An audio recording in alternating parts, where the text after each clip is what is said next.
Olá pessoal, eu sou Beatriz Santa Lúcia e eu irei apresentar o artigo 3 da disciplina de reconhecimento sintático e estrutural de padrões. O artigo que eu escolhi para essa apresentação é o de análise semântica de sentimentos utilizando árvores de decisão adaptativa. O objetivo desse artigo é aprofundar o estudo de análise de sentimentos utilizando a roda de emoções de Plutchik dentro de uma árvore de decisão adaptativa. Dessa forma, ele consegue classificar automaticamente os sentimentos dentro de um espectro de tweets que eles selecionaram. Isso pode acontecer agora por conta do aumento do uso das redes sociais.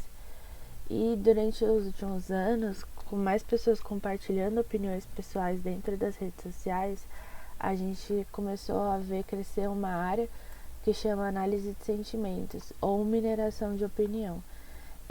Dentro dessa área, ela veio derivada da área de PLN, que é processamento de linguagem natural. E aí, para essa extração e armazenamento das informações originadas nas redes sociais, o artigo utiliza técnicas que já foram empregadas dentro da área de PLN. E o foco dessa análise de sentimentos é identificar se o sentimento que o usuário emite no texto a respeito de uma marca, uma entidade, um assunto de interesse, um lugar ou um produto, ele é positivo ou negativo. A abordagem aqui dentro do artigo é utilizar a roda de emoções de Plutchik, que traz uma ajuda no reconhecimento dos sentimentos.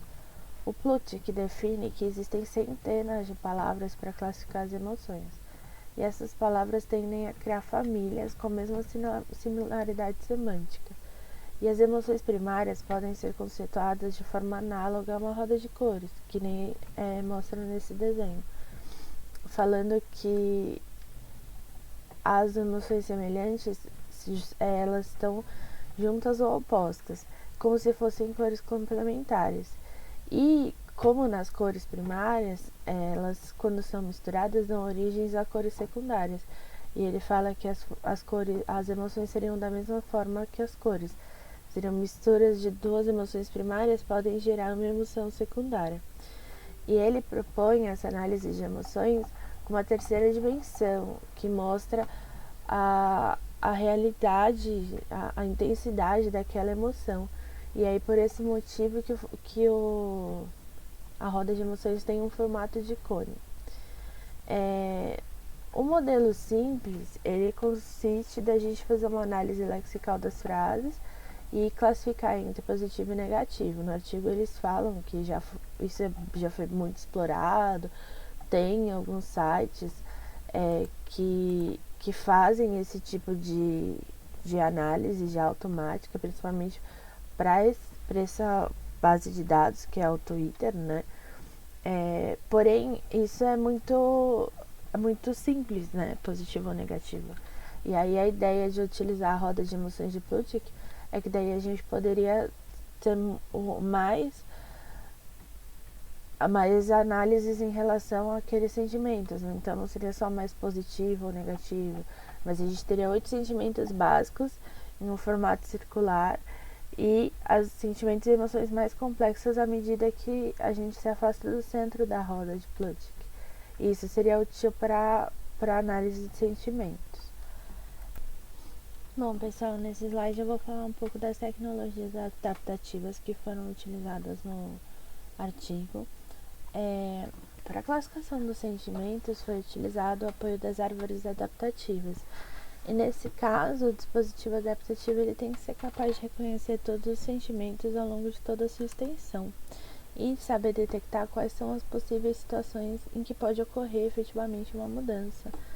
Então, nesse caso, é proposto um modelo de filtragem adaptativo que vai auxiliar no reprocessamento e enriquecimento da base de dados dos sentimentos que vão ser utilizados posteriormente no modelo de classificação de sentimentos.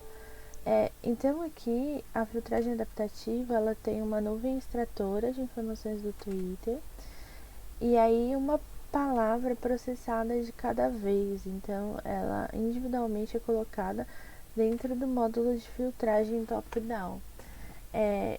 E aí, nesse módulo de filtragem, a gente tem um estímulo de entrada, que são as palavras, e as saídas são chamadas de reações para ir para o próximo módulo.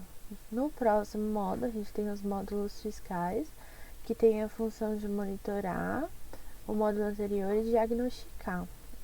Daí depois a gente tem as condições, onde as saídas elas são analisadas e validadas, dando subsídio na tomada de decisão. Posteriormente, nós temos a máscara, que ajuda a interfacear as condições no devido preenchimento da tabela de decisão, e também tem o papel de incorporar as mensagens de retorno das ações adaptativas e a tabela de decisão.